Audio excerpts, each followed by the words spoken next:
Women in America are starting a revolution with some help from model Chrissy Tiegen. The renaming revolution is an effort to reform some of the medical terms connected to fertility, pregnancy, and motherhood. Local OBGYN Dr. Somi Javed is part of the movement. Dr. Javed, good to see you. Thanks for coming on today. So a social network called Peanut is spearheading this. How did it all come together? Yeah, they received a video from a woman who had seen her doctor, and she was over the age of 35 and was labeled a geriatric pregnancy.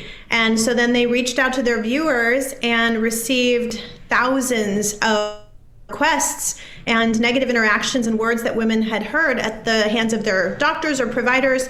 And they reached out to myself, a linguist, a therapist, to change some of this harmful verbiage. So you did work with this group of experts that you mentioned there in changing the terms that are used in women's health. You mentioned one, geriatric pregnancy. That was used on me when I had my son. It gets to you, but what are some of the other terms, some other examples of things you're looking to change? Yeah, so barren, we changed that to reproductive challenges. We changed biologic clock to family planning. Hostile uterus, that sounds awful. We changed that to uterine lining implantation struggles because that's what it is, but a hostile uterus. So definitely, these words led women to live under stigma and shame and actually blamed women for their conditions when the words should be used as educational. Yeah, and we are talking about times in a woman's life when you might be extra sensitive if you're going through fertility struggles or miscarriage or things like that, right? Yeah, no. So that's, the word habitual aborter. How awful is that? And that just means a woman has miscarried 3 or more times. So we called it recurrent miscarriage. So yes, here you have women going through a very sensitive time in their life, and they're already upset. And then the words that we use, they matter because you tend to shame them or isolate them. And women, with the stories that they shared, stated the words that were used were so harmful and creates another barrier to healthcare for women, right? It doesn't educate them. It doesn't empower them. The word habitual aborter isn't even descriptive of what's happening. Mm-hmm. What's the experience been like working with Chrissy Tiegen and some of the others in that group? Was it a positive experience for you?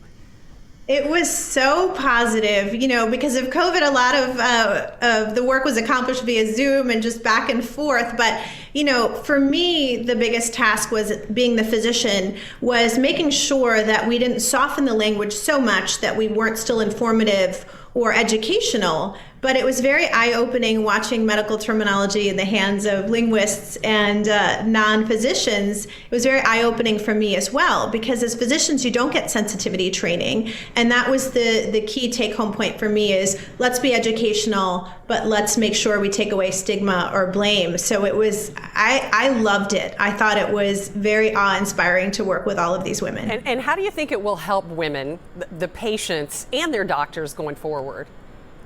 I think it's going to be great because this glossary of terms is now a downloadable action item, so women can take it into their doctor's offices to start a conversation and to say, I don't like that word, geriatric pregnancy. I'd rather be called 35 plus. And so it gives women a teaching tool that they can actually take in. I think as far as the sensitivity training, it gives physicians something to talk about as well. And as we're teaching the new group of providers coming forward, we can have that sensitivity training.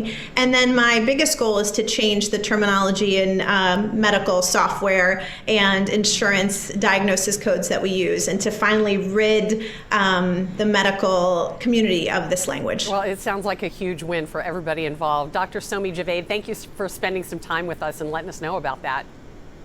Thank you, Sheila. And that new glossary is live. We have a link at local12.com.